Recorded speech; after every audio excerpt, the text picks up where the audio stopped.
বাংলায় এসে মমতাকে কড়া আক্রমণ রাহুলের, তৃণমূলকে ক্ষমতাচ্যুত করার ডাক। এমনিতেই বাংলায় কংগ্রেস একা লড়ছে, ফলে দলের মনোবল চাঙ্গা করতে বাংলায় এসে মমতার বিরোধিতা করা ছাড়া অন্য পথও ছিল না রাহুলের সামনে। মালদহের চাসলে সভা করতে এসে নরেন্দ্র মোদীর পাশাপাশি মমতা বন্দ্যোপাধ্যায়কেও কড়া ভাষায় আক্রমণ করলেন কংগ্রেস সভাপতি রাহুল গান্ধী।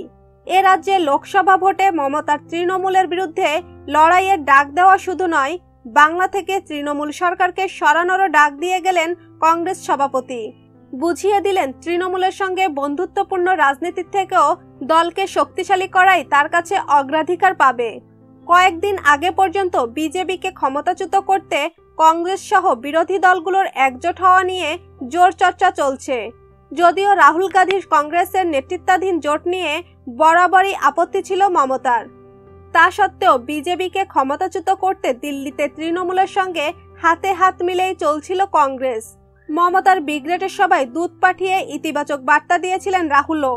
তবে তৃণমূলের সঙ্গে সুসম্পর্ক নিয়ে প্রবল বিরোধিতা ছিল প্রদেশ কংগ্রেসে।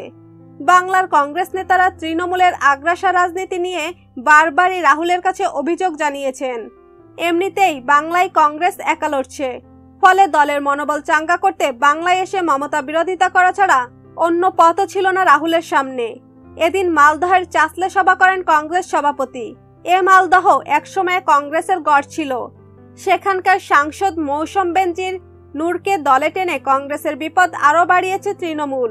এ অবস্থায় এদিন মালদহের সভা থেকে নরেন্দ্র মোদী এবং বিজেপি সরকারের সমালোচনায় বেশি সময় ব্যয় করলেও মমতা বন্দ্যোপাধ্যায় এবং রাজ্যের তৃণমূল সরকারকেও নিশানা করেন রাহুল।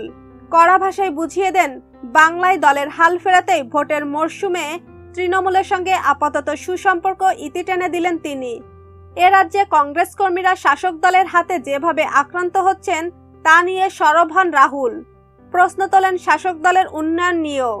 সিপিএম এর সঙ্গে তৃণমূলের তুলনা টেনে রাহুল বলেন, বাংলার যুব সমাজকে বলছি, বছরের পর বছর আপনারা সিপিএম কে দেখেছেন, এরপরে আপনারা মমতাজিকে বলছেন সিপিএম এর মতোই একই ধরনের অত্যাচার করেছে মমতা বন্দ্যোপাধ্যায় সরকার।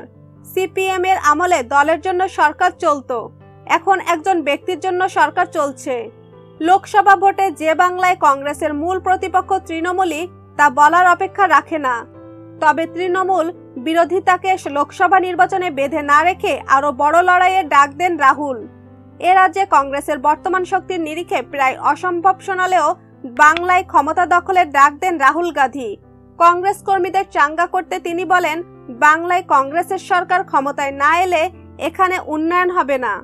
আমি কংগ্রেস কর্মীদের কথা দিচ্ছি, বাংলায় সরকার গড়ার জন্য আমরা সর্বশক্তি দিয়ে ঝাঁপাবো। মালদহ উত্তরের কংগ্রেস সাংসদ মৌসুম বেনজির নূর দলবদল করে তৃণমূলে গিয়েছেন, তাকেও বৃত্তে ছাড়েননি রাহুল। বলেন, প্রতারকদের শিক্ষা দেবে মালদহের মানুষ।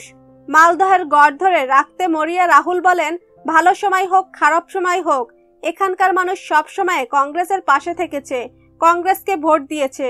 দিল্লিতে আমাদের সরকার তৈরি হলেও আমি তা ভুলবো না। এটা হৃদয়ের সম্পর্ক, রাজনীতির নয়। ক্ষমতায় এলে মালদহের আম চাষিদের জন্য আম বাগানের পাশেই আম প্রক্রিয়াকরণ কেন্দ্র গড়ার প্রতিশ্রুতি দেন তিনি। ভিউয়ার্স, এতক্ষণ আমাদের সাথে থাকার জন্য ধন্যবাদ। ভিডিওটি ভালো লাগলে অবশ্যই লাইক, কমেন্ট, শেয়ার করবেন। তার আগে অবশ্যই আমাদের চ্যানেলটি সাবস্ক্রাইব করে আমাদের সাথেই থাকুন।